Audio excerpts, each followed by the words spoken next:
Greetings, sacred souls. My name is Natasha Nata. I go by Nata, and I am here to share, probably for the first time online, my full awakening story, my spiritual awakening, i.e., my Kundalini awakening. Mine was actually leading up and then ended up being more of a spontaneous awakening. So I wanted to share a little bit about that because I feel like it's such an important topic that is oftentimes misunderstood. There's a lot of misinformation and a lot of misinterpretations can lead us to a path that is more destructive for our bodies, i.e. getting on pharmaceuticals when we're not understanding of what is going on within and what is being cleared through. So I'd like to share with you. So about 15 or 16 years ago, I began, on the awakened path. Let's say I felt like I was always super in tune.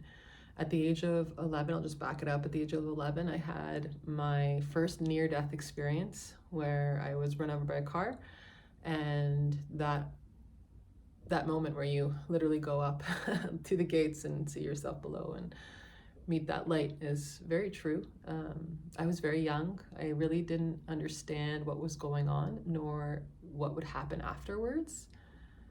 It was just it was a very big miracle that happened. I should have probably been dead. I remember in that moment, as I take a deep breath, I remember in that moment with the pressure of the car on my back and that moment of like, God, can you please help me?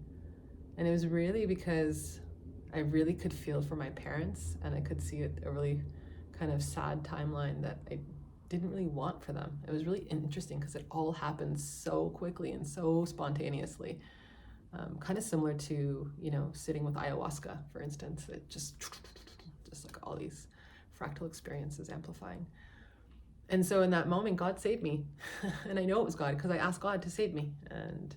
And I know my grandmother was there because my grandmother had died a few weeks before. And it was just like, I could feel her divine presence there. And I literally, once the car got off my back, I literally jumped up as if nothing happened. People were shocked, like even going to the hospital, like it was just insane, like it just test after test. And so that was a really interesting experience. The downflow of information started to happen then. I had these, which I thought was just normal. I thought that everybody experiences this. So these insights, the aura, the colors, the energies, I was able to tap into these very quickly. I would receive messages from guides, which I didn't even know. I just thought it was normal and like God was telling me. And so I would receive all these intuitive insights and just like wild stuff. And I was deeply questioned a lot. I was questioned and asked, like, how do you know that? That was like a common question that I would always get. And that, kind of started to create this uncertainty. And, I was told, like, you're showing off and you're too much and da-da-da-da. And so all of these projections would kind of stunt my spiritual growth. And I believe that everything does happen for a reason. It's all divine. And these insights were so deep and so profound, but I felt like I wasn't heard. And so probably about 13, I was like smoking and started drinking really young. And I was really actually realizing now and reflecting in my 40s, I'm 40 years old now, that I was just trying to suppress, all the insights and stuff that was coming up for me. And that idea of not being believed or heard, it was just really, it was hard, it was difficult for an 11-year-old. And even now, at 40, when I get insights, I'm like, hello. But that aside, we learned how to work with that, right? And so in my late teens, like 19, I was probably 19, had some pretty serious addiction problems with alcohol and partying and that whole kind of gimmick that we've been sold as life, and how to celebrate and how we feel good and how when we don't feel good, we're always like reaching for substances. And so all of these things kind of started my path. In my 20s, I went pretty hardcore into experimenting with like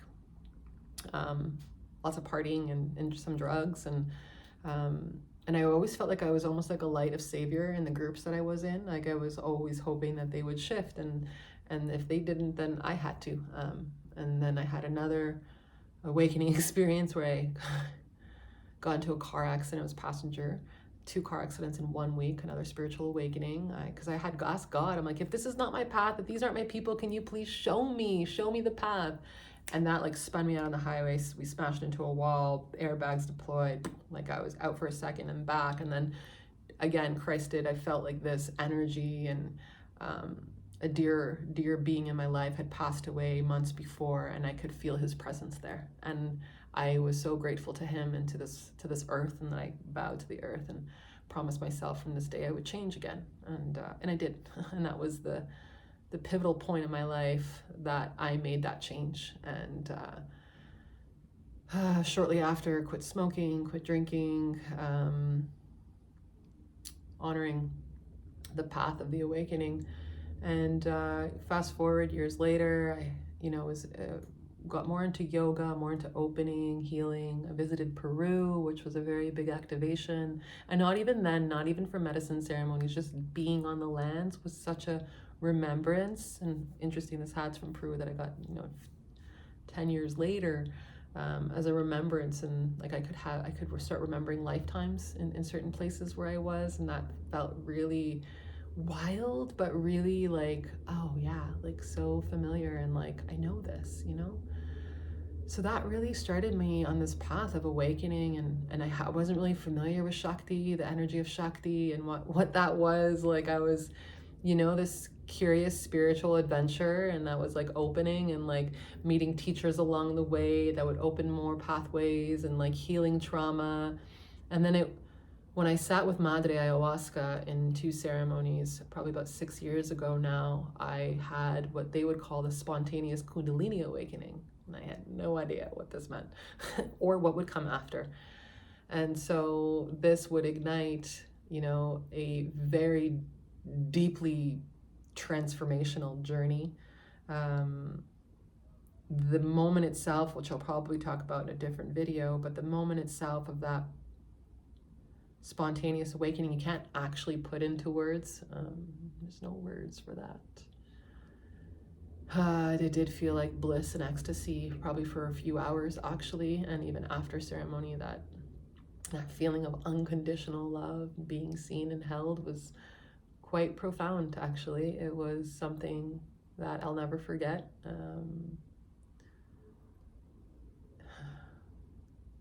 It just reminds you to pause and just to like be in the sacredness of this life, and that it truly is a ceremony, and we will get through it. And so the dark night of the soul times Godzillion kicked in after that, after I was shown deeper awarenesses, deeper connections, downflow of information, even more than when I was a child, insights and codes and all these multi-dimensional experiences that I couldn't really put into words. There was a lot of fear. I had to heal a lot of fear, a lot of ancestral trauma, a lot of ancestral programming, projections, wounds that we've carried for generations and generations. So that was deep. It was a deeply profound, probably 6 years of being in that really deeply. A lot of inner work, a lot of time alone, a lot of time in the shadows, deep shadow work.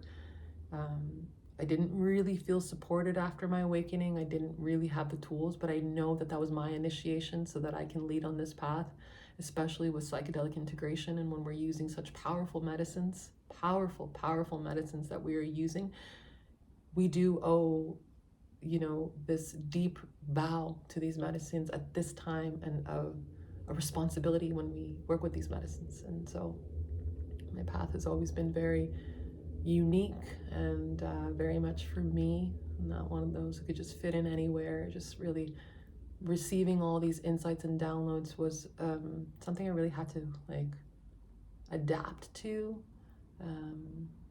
And the teachings grow, and we grow, and the teachers show up, and then we become the teacher, and then we walk this path, and we honor what is. Now, could I have been more prepared for my spontaneous awakening? 100%.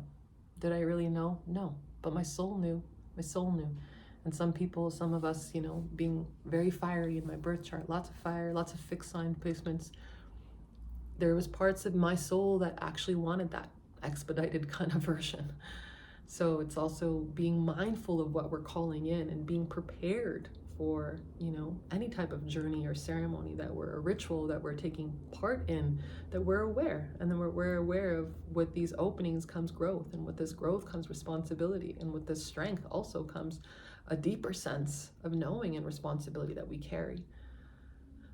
So this path, I could say, and this spontaneous awakening, near-death experience, working with psychedelics now and working as a sacred space holder, a mentor on this path,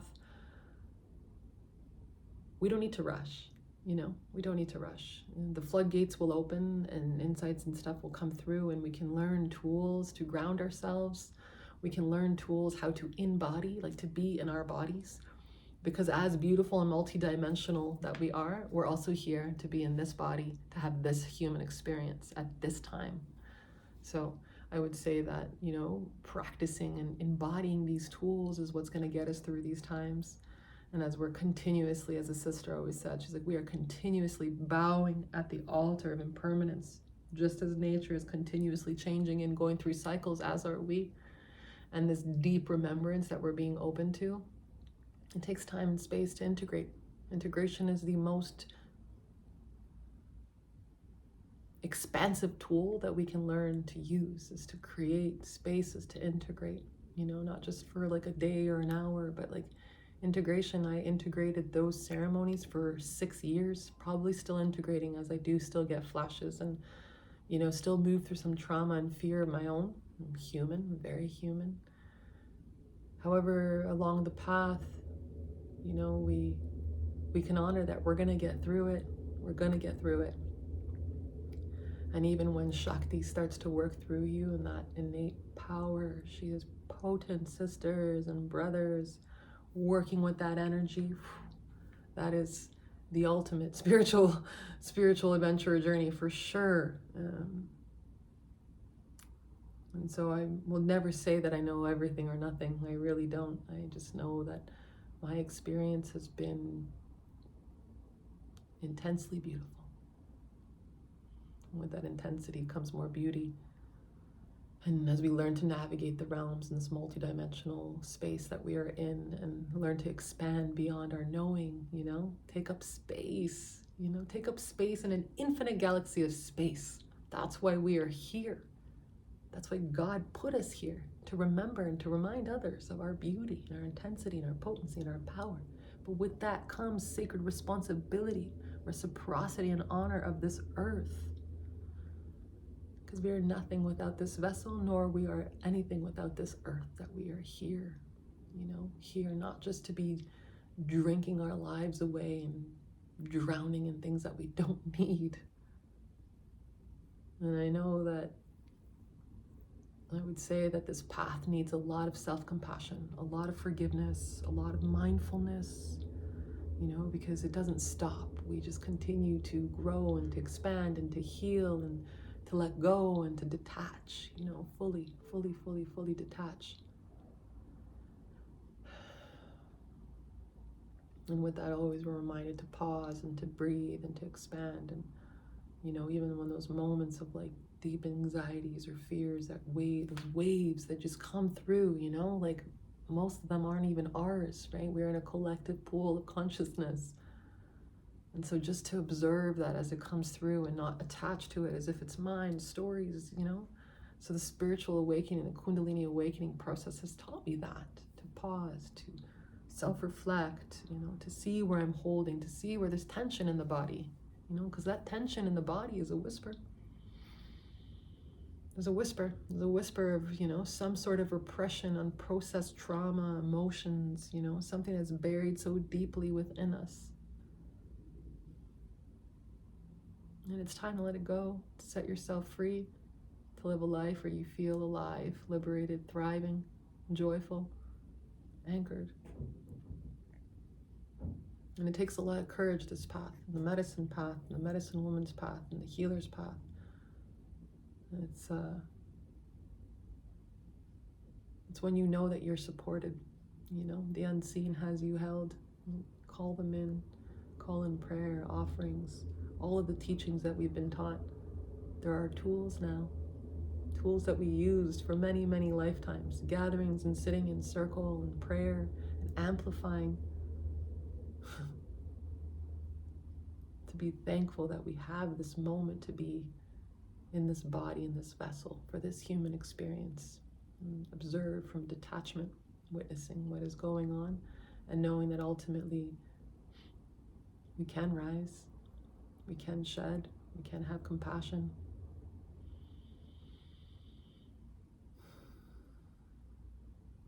And so as it unfolds, I will share more of my spiritual awakening and the insights and tools that I've learned over the last 15 years and beyond, and in ways that we can nourish ourselves and create safety within our bodies, because that's what our bodies need to heal, is to feel safe.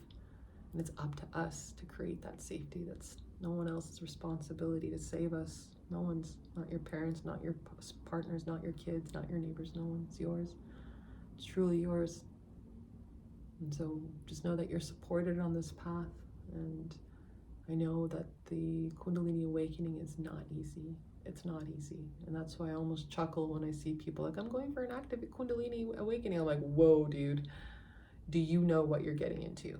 And we are in no rush to be awakening an innate intelligence that lives within us, and we are not God, you know. Yes, some of us will take an expedited journey, and that does not mean that every psychedelic experience will invoke a spiritual awakening. It does not. It really doesn't. There's layers to this work, and initiations likely that you've been, you know, facing since you were born and birthed into this realm. And so I would just really process on working on the shadow work, you know, work with the day-to-day stuff, the day-to-day triggers, the childhood, inner child work. These are all beautiful and powerful tools to ignite any spiritual awakening. We don't have to go and try. It will happen when it's intended to happen.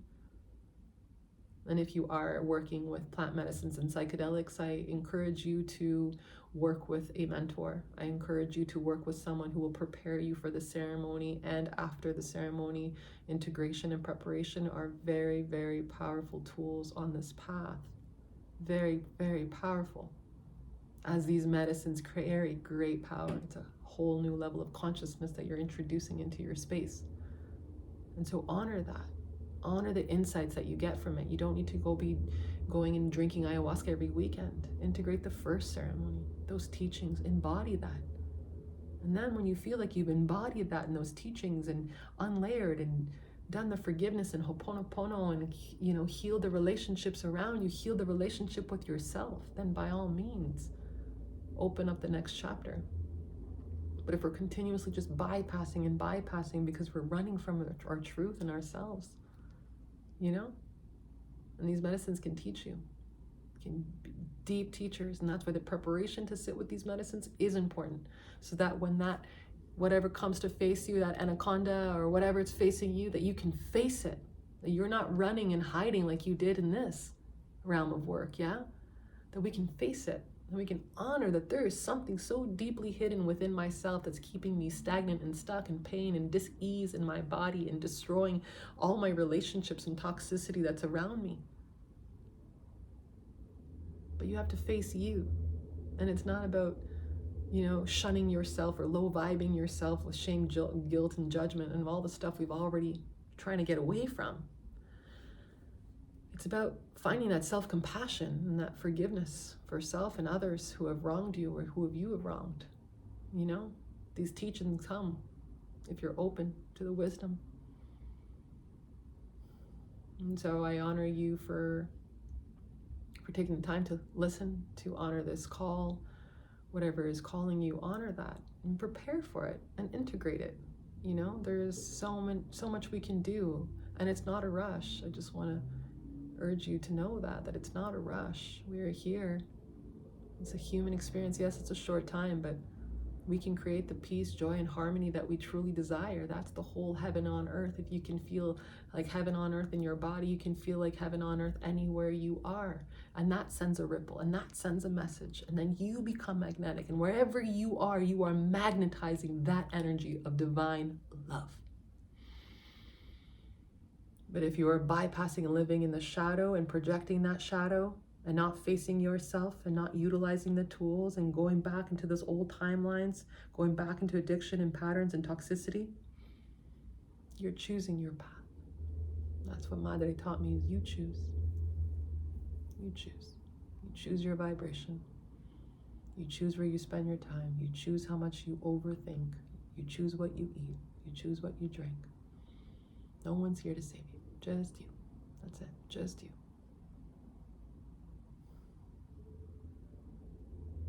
And so I leave you with that. I leave you with the loving grace that it's all going to work out. And if you are in the middle of your, or in the beginning of your Kundalini awakening or spiritual awakening, whatever you're navigating, just know that it will come with more ease as we utilize the tools and building a strong foundation. You're not alone. Support is here. I'm happy to support you on your path of awakening, both professionally or personally. It's all intertwined. There is no separation, much like the organ systems in our body. We're all intertwined. And if you have dis-ease in your body, that's an indication that you have some deeper work to do. You have some deeper work to do, and not to be feared. We're not here to fear the work. We're here to honor it. And sometimes that work is so simple and so beautiful. However, it teaches us to slow down, just to honor those moments. Slow down. Will you allow yourself that space as we dance with humility, bowing at the altar of impermanence, that there is so much humility that we go through in a human experience. The more that we can detach from the stories and the binding of the wounds and the projections and repeating and telling the same story over and over and over again. Reminding yourself, I'm not a victim to this life. I am not a victim to this life.